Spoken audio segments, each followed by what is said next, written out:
नमस्कार दोस्तों, मैं हूं पंडित द्रोणाचार्य शास्त्री और स्वागत है मेरा धर्म संदेश इस चैनल पर। हम लोगों ने वेबसाइट बनाया ayushyogi.com, जिसके बारे में हम हमेशा जिक्र करते आए हैं आज तक। तो 5 दिसंबर से उसमें हमारा सबसे पहला जो नाड़ी परीक्षण का क्लास प्रारंभ होने जा रहा है।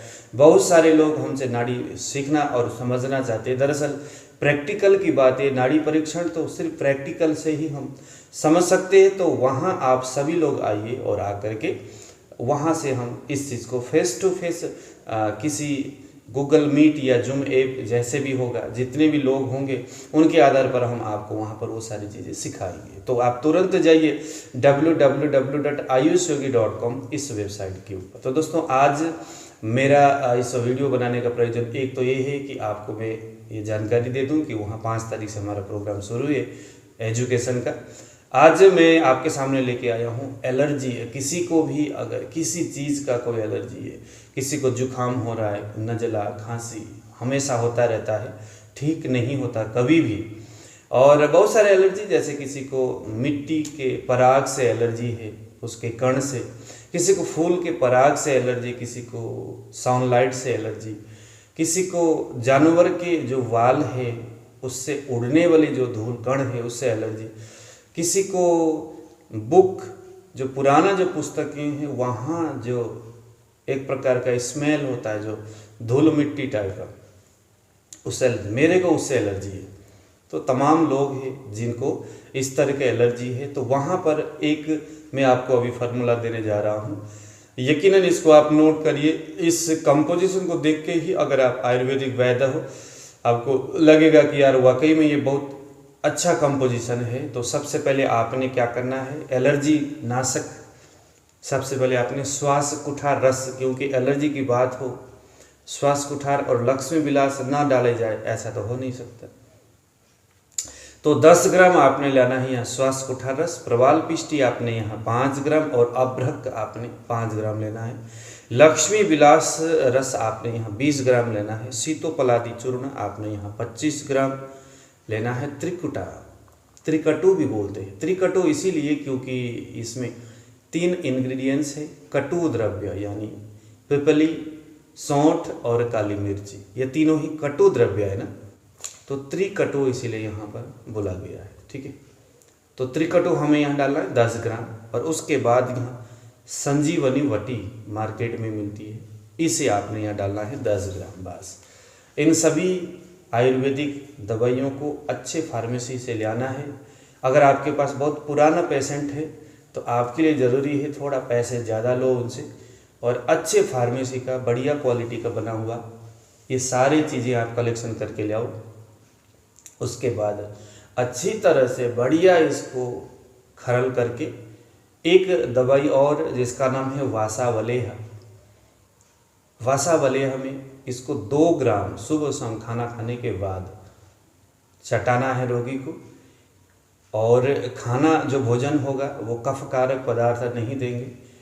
और इस मेडिसिन को शुरू करने से पहले दीपन, पाचन और बमन, स्नेहन, स्वेदन आदि करके एक बढ़िया बमन करा दो और मृदु विरेचन करा के फिर इस दवाई का आप प्रारंभ करो। बमन और विरेचन करने से शरीर थोड़ा वीकनेस आ जाती है, तो उसमें संसर्जन कर्म।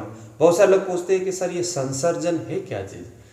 तो संसर्जन का मतलब है सम यानी सम्यक प्रकार न सर्जयति, जो अच्छी तरह से जिस विधि से शरीर का उत्सर्जन होता हो वो संसर्जन है। ठीक है, तो ये शब्द का शाब्दिक अर्थ यही है। संसर्जन का मतलब सम्यक प्रकारेण सृजति इति संसर्जन, जो अच्छी तरह से विधि पूर्वक शरीर का सृजना करता है, यानी कि नवीनीकरण करता है।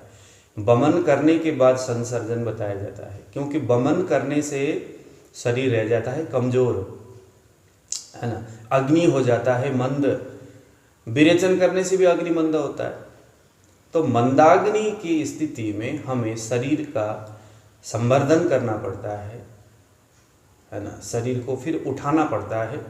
तो इसका प्रोसेस ये है कि बिल्कुल हल्का भोजन करना है, मूंग की दाल का सूप पीना है, कुछ कटु पदार्थ जैसे सौंठ, काली मिर्च, इन पदार्थों का सेवन करना है।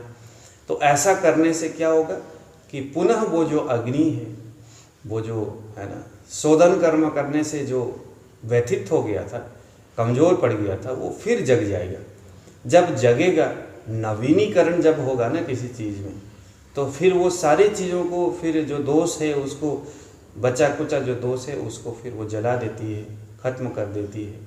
एक नया उत्सर्जन और उत्साह शरीर में उत्पन्न करता है। इसीलिए शोधन कर्म का बहुत बड़ा महत्व यहाँ पर बताया जाता है। समन से भी अधिक महत्व शोधन है। फिर उसके बाद ये सारे मेडिसिन आपने देना है। एक चीज़ और ध्यान देना कि रोगी का जो समस्या बहुत पुराना है, अगर बहुत पुराना है, लंबे समय से कई तो सारी दवाइयाँ खा चुके हैं, तो शायद वहाँ पर ये दवाई 50-50 काम करे। तो अब ऐसे में भी नहीं घबराना है। ऐसे में क्या करना है, उस पेशेंट को आपने कुछ वस्ती प्रधान चिकित्सा के अंतर्गत इस दवाई का प्रयोग करना है। कैसे? पहले दीपन पाचन आदि करके वमन, फिर दीपन पाचन करके मृदु विरेचन या मृदु विरेचन करना है ना।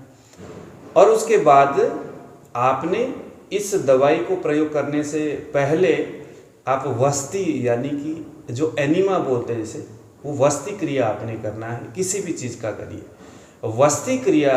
अब ऐसे में अगर किसी आदमी को बहुत पुराना समस्या है किसी भी चीज़ से, समझ लो कि धातुओं में दोष जा करके धातुओं को विकारग्रस्त किया, क्षयजन्य व्याधि समझना चाहिए। हमेशा जब भी कोई इलाज से वो ठीक नहीं होता, कमजोरी आ रही है, शरीर नष्ट होने के कगार में है, वो चीज़ रिपेयर नहीं हो रहा है जो समस्या है, तो समझ लेना कि यहाँ धातुओं में कहीं ना कहीं नुकसान हुई है।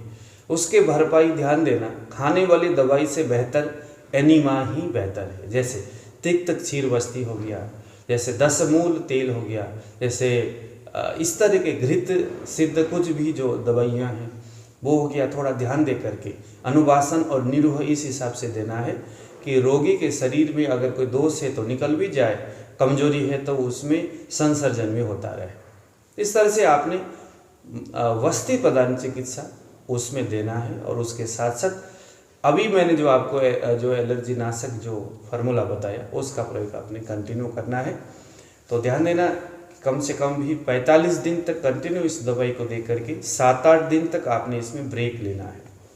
फिर उसके बाद फिर नया आपने शुरू करना है। इस तरह से अगर आप कंटिन्यू इस प्रोसेस को करते हैं तो निश्चित तो उस व्यक्ति के शरीर में जो एलर्जी है जिस किसी भी कारण से, वो जड़ मूल से ही नष्ट हो जाएगा। ठीक है। अब यहाँ पर एक सवाल आपके मन में जरूर आया होगा कि यहाँ अभ्रक भस्म क्यों डाला गया, यहाँ सितोपलादि का प्रयोजन क्या है, यहाँ किस हेतु से लक्ष्मी विलास रस डाला गया, यहाँ किस हेतु से आपका श्वास कुठार रस डाला गया, श्वास कुठार रस का यह काम क्या है, यहाँ त्रिकुटा क्यों डाला गया। ये सारी चीज़ें विद्यार्थियों के लिए बहुत महत्वपूर्ण है, बहुत जरूरी है। तो इसको समझना अगर है तो ये बड़ी गहराई की बात है। छोटे से 7-8 मिनट के वीडियो में ये शायद संभव नहीं है। इसीलिए आप आइए ayushyogi.com में, उसमें देखते रहिए। कोई अगर इस तरह के एक्सपर्ट वहाँ जुड़ते हैं तो पता चल जाएगा आपको। वहाँ आकर के आप नित्य हमारे एक्सपर्ट से आप इसका स्वाध्ययन करिए, उनसे आप पढ़िए समझते हुए। अगर आप आयुर्वेदिक लाइन से नहीं भी हो तो भी आयुर्वेद ऐसी विधा है जिससे आप और आपके परिवार को बचाया जा सकता है ना। किसी को जुखाम हो गया तो किस परिस्थिति में तुलसी का प्रयोग किया जाए, है ना। गर्म पानी तो डाल दिया, अब वहाँ अदरक कब डाले, तुलसी कब डाले, लौंग कब डाले, घी का प्रयोग, तेल का प्रयोग भी किया जाता है। तो ये वायु प्रधान जुखाम है, कफ प्रधान जुखाम है, पित्त प्रधान जुखाम है। ये सिंपल बातें, कोई बड़ी बात नहीं है। इसको बस आपको दिन में कम से कम थोड़ा सा अगर आप टाइम हमारे उस सिस्टम के साथ अगर आप दोगे, हमारे एक्सपर्ट को दोगे, तो बड़े बड़े समस्या होने पर जो लाखों रुपया खर्चा हो जाती है एलोपैथिक चिकित्सा में, जिसका कोई सार नहीं है, जिसका कोई अर्थ नहीं है। जैसे हम बचपन में हम लोगों ने मैथ पढ़ा, अलजेब्रा पता नहीं क्या बोलते हैं उसको, आज के लाइफ में, आज के टाइम में उसका कोई हेतु नहीं है, कोई मकसद नहीं, कोई मतलब नहीं, हम पढ़ते रहे। हमने महात्मा गांधी की बातें पढ़ते पढ़ते पढ़ते पढ़ते पूरा बचपन गुजार दिया। आज हमें महात्मा गांधी का कोई हमें मतलब हो रहा है कुछ कि भाई उसको हमने पढ़ के हमने क्या उखाड़ लिया। तो हमें हमारे एजुकेशन में कुछ ऐसी चीज़ें भी डालना चाहिए जो हमारे लिए बहुत महत्वपूर्ण है, बहुत जरूरी है। भाई शरीर माध्यम खलु धर्म साधनम, शरीर धर्म साधन के लिए है, लेकिन शरीर स्वस्थ रहे तो ये सारी चीज़ें होता है। धर्म साधन का मतलब ये नहीं कि आप धर्म कर्म के प्रति प्रवृत्त होने के लिए शरीर बनाए। धर्म का मतलब आँख का धर्म देखना है, तो वो देखने का धर्म अगर आँख पे नहीं है तो आँख का धर्म कहाँ रह गया। तो शरीर माध्यम, तो शरीर जो है ना, आँख देखने की क्रिया अगर ना कर सके तो ये आँख के धर्म में कुठाराघात हो गया। जीव का धर्म स्वाद लेना है, तो कान का धर्म क्या है, सुनना है। ऐसे हमारी इंद्रियों का अपना अपना धर्म है। तो शरीर माध्यम खलु धर्म साधनम का एक ये भी अर्थ होता है कि हमारा जो शरीर है, इन सभी इन इंद्रियों के धर्मों को सुरक्षित रखना या सुरक्षित करना है। तो इनके धर्म को सुरक्षित कौन रख सकता है, कौन दे सकता है, तो वो आयुर्वेद है। तो आपके लिए सबसे महत्वपूर्ण ये नहीं कि आप क्या खा रहे हो, क्या नहीं खा रहे हो। महत्वपूर्ण आपके लिए ये है कि आप आयुर्वेद को या शरीर संरक्षण करने की जो विधा है उसको आप किस तरह से समझ रहे हो, सीख रहे हो। तो दोस्तों आज मुझे दीजिए विदा। आने वाले समय में इसी तरह के बहुत सारे आयुर्वेदिक विषयों के ऊपर हम चर्चा करेंगे। और अगर आपको आयुर्वेद सीखना है तो निश्चित आप जाइए ayushyogi.com में, वहाँ जाकर के आप उसको इनरोल करिए और वहाँ पर जो टीचर है उनके संगति करिए। संगति से ही संसर्ग जा दोष गुणा भवंती। अरे आइए ना, इस तरह की बातें वहाँ हम बैठ करके करेंगे। तो आज दीजिए विदा। जय श्री राम।